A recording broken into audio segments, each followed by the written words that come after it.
Well, it's the day of the eclipse, and we're supposed to have seen. I'm not in the direct zone of it here in Savannah, Georgia, but we're supposed to be seeing some uh, aspect of it, or some sign of the darkening, and it hasn't discernibly started yet, at least not to my knowledge. But I'll keep focusing uh, out the front windshield, just in case you start to see the skies darkening a touch, to add some flavor, to add a bit of atmosphere to this video. What I'm going to be talking about is something just not really relevant to an eclipse, although in a way it is, because this is knowledge that I uncovered. That's easy to uncover if you just look into it a little bit, and but that generally speaking, I think people are ignorant of.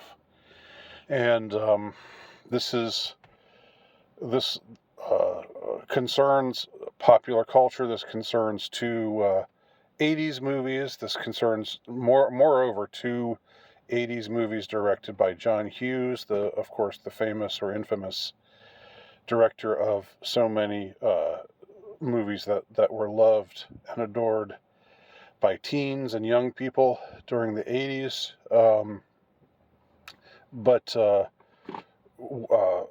to my knowledge, these two movies have never been talked about in tandem with one another, and that's very strange because they are, in some ways, just mirror reflections of one another, except for something crucial, and that something crucial is the ending, and that's what's been hidden from our minds. That's what people have failed to notice, including myself. Including people who are versed in pop culture. Even more versed in pop culture than I am, and certainly people who are much more Hughes fans than I am. I think, in retrospect, that John Hughes movies were definitely not what they were cracked up to be, but they were an undeniable phenomenon in the 80s, and as far as their effect on kids and how kids thought and felt about themselves. Uh, I think a lot of kids took their cues from a lot of the stuff that was in John Hughes movies, especially The Breakfast Club. I think that's the big one, because that's the one where there's the most. It's, I guess, the most ambitious, the most thematically ambitious.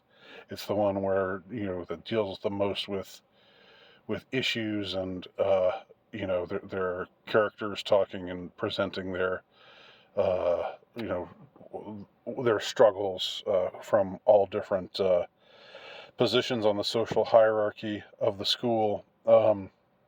So even though Breakfast Club is not the fantastic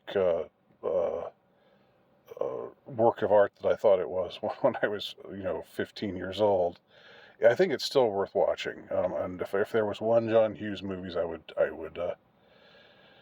recommend, it would be that one. Now I'm going to be talking about two other John Hughes movies. One of them fairly popular, uh, probably as popular as Breakfast Club, and the other less so.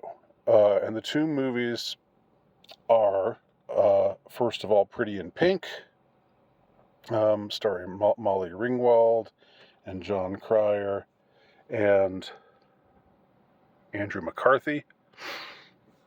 And the second one is Some Kind of Wonderful, which was sort of the last of the John Hughes teen movies ever made.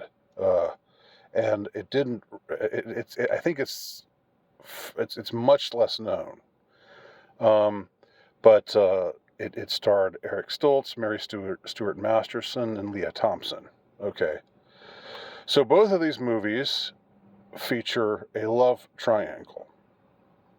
In Pretty in Pink, you have Molly Ringwald. She's the quirky, lovable heroine,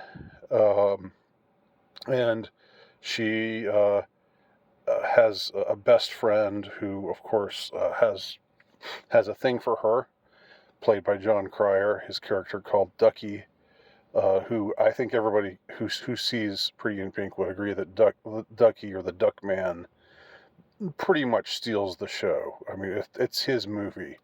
It's not supposed to be his movie, but through sheer force of personality, he's the reason why you come back and watch Pretty in Pink again. At least for me, anyway. I think it's a hilarious and very high caliber performance.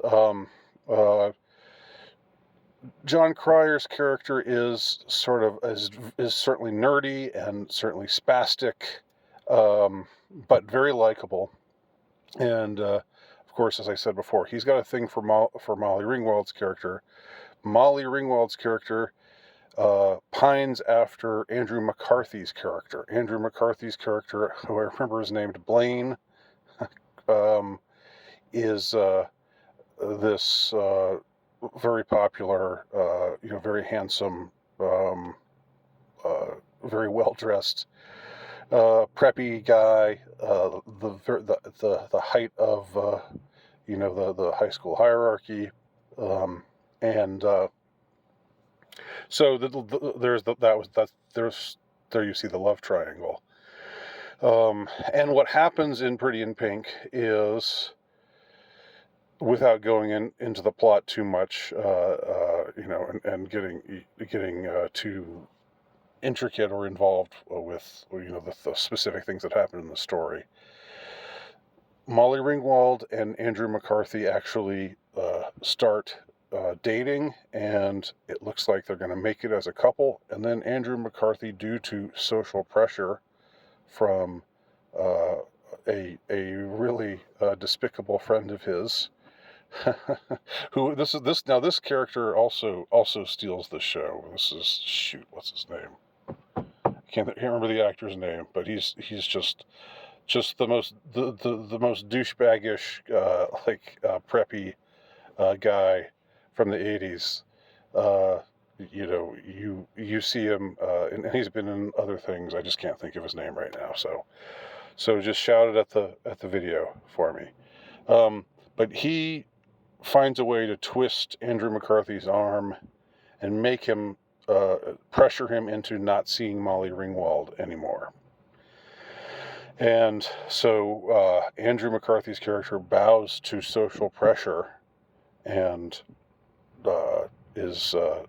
and breaks up with Molly Ringwald's character. But the Duck Man is there. Ducky is there. Even when she's been left behind, he's there to take her to prom.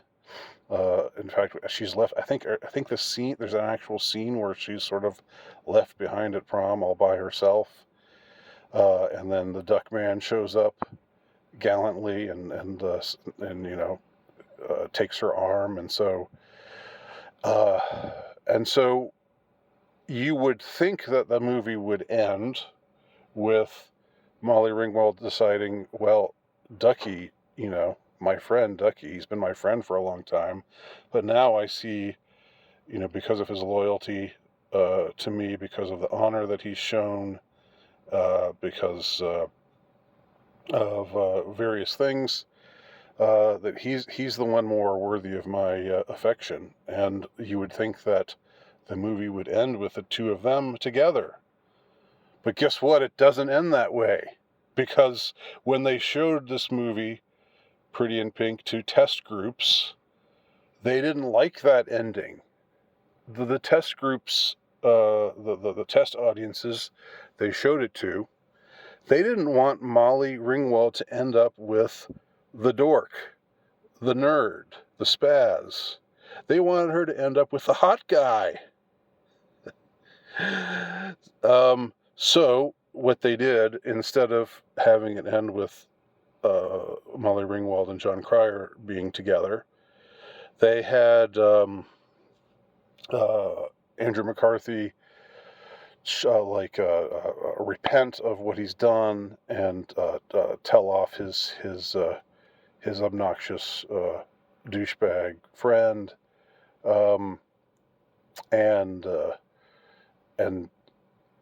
then when Molly Ringwald sees that he's done that, he tells her he's sorry, and then Ducky says, "Look," he gallantly says, "Look, I can see you're really into him, so go to him now." And so she does. She goes to him.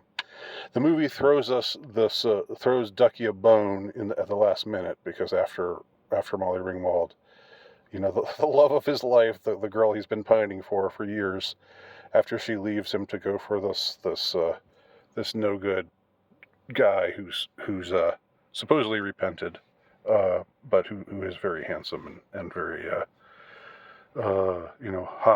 highly connected on the social hierarchy. They have some scene in the end where some pretty girl looks at Ducky and gives him a "come hither" look, and it's like, oh, okay, Ducky's gonna get a girl after all, so don't worry about Ducky. Ducky's fine. He's just gonna forget about all the time he's been pining for Molly. So that's how Pretty in Pink ends. Now, Some Kind of Wonderful mirrors Pretty in Pink almost exactly.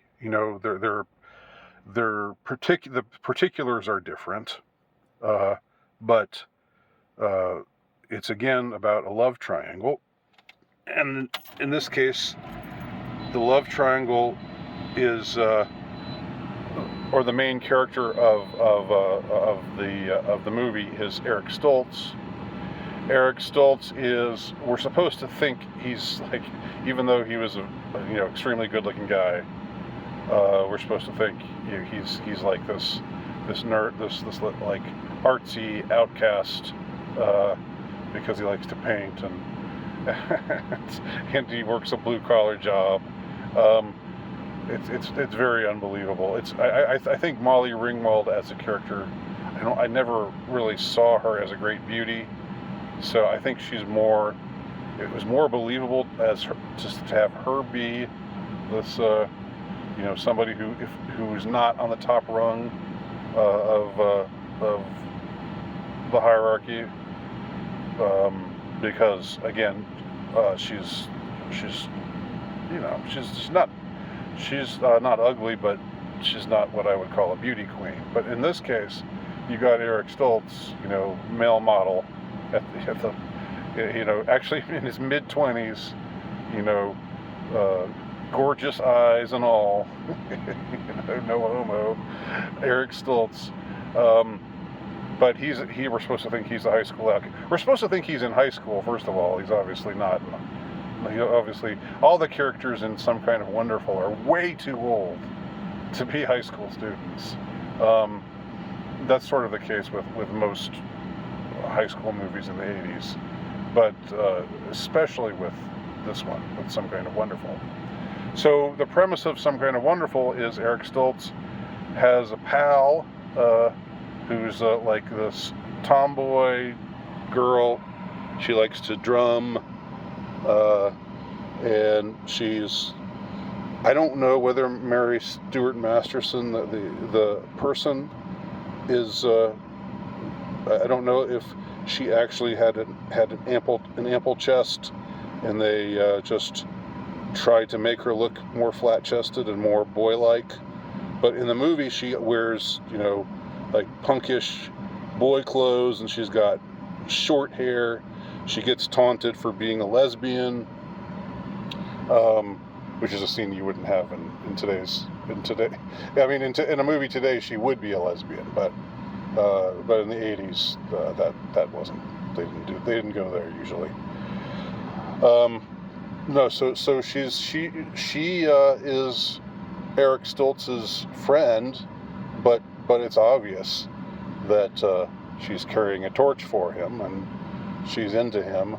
He doesn't see it. He doesn't know it. Unlike unlike Molly and John Cryer, in this case, he's clueless about that. He's pining after the beautiful character played by Leah Thompson. So again, it's this almost exact mirroring, plot-wise, character-wise, except this time it's a love triangle with one guy and two girls instead of two guys and one girl. And in this one, the guy is pining for a high status girl, a very attractive, and there's one very gratuitous shot of her in a bra, like posing in the girls' locker room, where we see all of her curves and just like she's posing for a fashion magazine, and Mary Stuart Masterson looks at her and looks at her own body and thinks to herself, she's got me by a mile. Of course, in real life, if they'd let Mary Stuart Masterson look, prettier, she probably would have been just as pretty as Leah Thompson. But in the movie, they try to, they boy her up. They don't make her look ugly, but they make her look, less feminine, and act less feminine. She's basically a tomboy, which you could still be in the 80s without being a lesbian. Basically, if you're a tomboy today, people just think, oh, that's lesbian coded. Lesbian, she must be a lesbian. But that wasn't the case in the 80s. People were actually more open-minded, I think, in the 80s than they are today about things like this, contrary to popular belief. You could look, quote-unquote, gay and not be gay in the 80s. And today, if you look somewhat outside of what the norm is for, your gender, then you're automatically assumed to be homosexual, and you really have to, it's incumbent upon you to admit it to the world, and to come out of the closet and so forth. That's more like what they try to do to people now. But anyway, the Some Kind of Wonderful ends with climactic, again, without getting into the weeds of the plot too much, a scene in which Eric Stoltz actually wins a date with Leah Thompson and goes out with her, and Mary Stuart Masterson is just watching,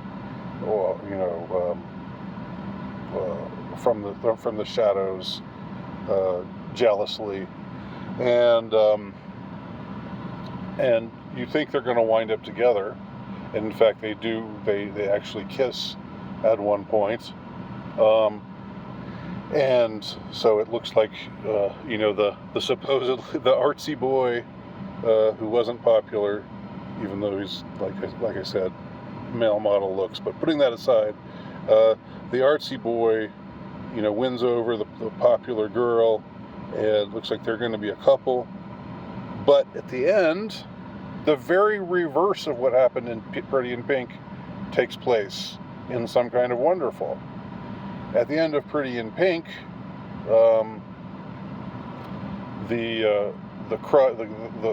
Molly Ringwald's crush, who we think she's going to maybe end up with, who seems more worthy as a boyfriend because of the way her actual boyfriend treated her, he says, no, go to him, it's okay, I'm not going to let you not go to him, I know he'll make you happy.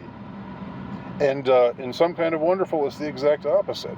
Instead of Eric Stoltz's tomboy girlfriend, or tomboy best friend who has a crush on him, instead of her saying, look, I know she'll make you, I know you're in love with her, and so I'm going to be gallant and say and go and let you go to her because she's the one you really want to be with.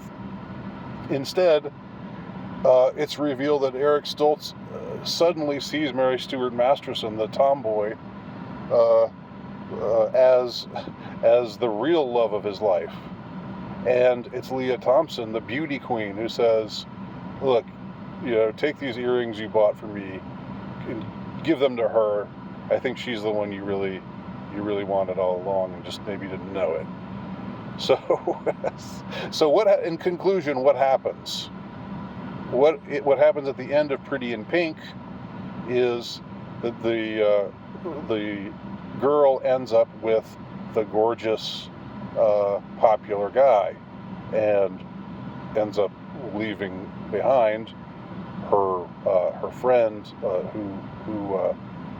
who loved her, who was again had a crush on her for a long time, and who was loyal to her, because again, and this is something that I think has been acknowledged. I think this is not speculation on my part, because the test groups all said, we don't want to see Molly end up with Jon Cryer. We want to see her end up with Andrew McCarthy, the good-looking guy, the popular guy. But for whatever reason, I don't know if Some Kind of Wonderful was test grouped, test marketed, or anything like that. But for some reason, when the main character is a guy, then we have to see him reject the beautiful girl and instead be with the tomboy best friend, and choose her at the end. So you see, the ending is the exact opposite. When it's a female character, when it's a romance involving two guys and a girl, and one of the guys is nerdy and one of the guys is gorgeous, then the audience wants the girl to end up with the gorgeous guy. When it's two girls and a guy, and one of the female character who's being overlooked at first, the tomboyish, short-haired, butch-cut, punk dressing drummer girl, she has to be the one who the hero chooses over the beauty queen, over the pretty popular girl.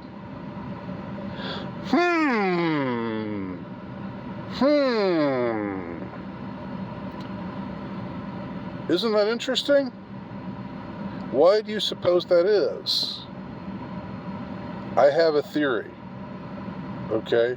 Here's my theory. My theory is that of the test groups that were used for Pretty in Pink, it was the women who said, no, we don't want Molly with Jon Cryer, the nerd. We want Molly with Andrew McCarthy, the handsome guy.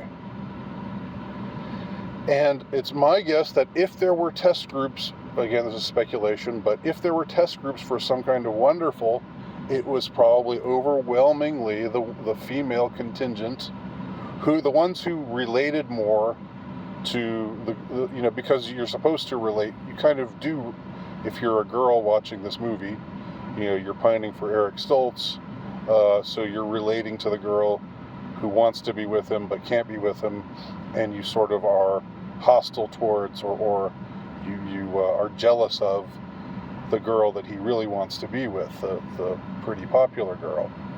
So it's my theory, my speculation, that in order to appease those same, not the same women, but to appease the female contingent that probably were the ones who made a stink about it, they opted to go the very opposite route, to have the handsome hero end up with the not so good looking girl, or maybe she'd be good looking if she, you know, dressed more femininely and grew out her hair, and you know, wore makeup or whatever. But they pointedly don't have him end up with the beautiful girl. So what this shows me is that there is a double standard, and that double standard is, well, when you're talking about something in the romance genre, which these movies aren't, they're not just romances, but they are. There is, you know, they are about romances, and when you have something in the romance genre, women want the girl that they identify with, which in Pretty in Pink is Molly Ringwald. They want her to end up with a handsome guy.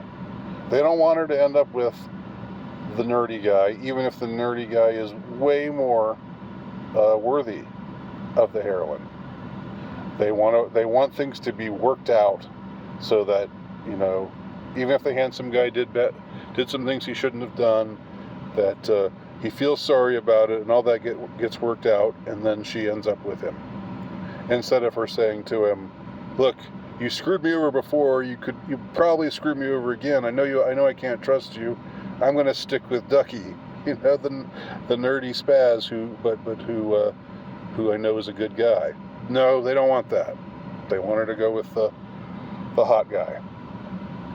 But when it's turned around, when the proverbial shoe is on the other proverbial foot, and the main character is a guy, and the girl that's pining for him is his his friend, but who's really secretly has a crush on him, but who's not as pretty as the girl that he's pining for. Then we have to see him decide ultimately to reject the beautiful girl and be with the tomboy, the butch-cut tomboy, flat-chested butch-cut tomboy. I think if men were more vociferous about these kinds of things, they would say, "Shoot, you should have gone with Leah Thompson. You know, she was hotter." But what, you know, or if they, I don't know. I don't know if it's just more important for women to see their heroine, especially if it's somebody who they're rooting for, to see her succeed by winning the popular handsome guy. And for whatever reason, it's more important for the guy to choose to be with the equivalent of what Ducky was in Pretty in Pink, the nerdy spazzy guy, to be with the less pretty girl, to see that she really liked him all along, and now he realizes that all along he's actually been in love with her. There's this sudden right turn that doesn't make much narrative sense, but there you go. Anyway, so that's, if you like, a red-pilled reading of Pretty in Pink and Some Kind of Wonderful. If you've seen those movies, let me know what you think. If you think I've got something wrong, or if something's out of whack, or if you want to take me to task, or if you agree and want to add your own 2 cents, please leave your comments below. Still no real eclipse around here that I can see. All right.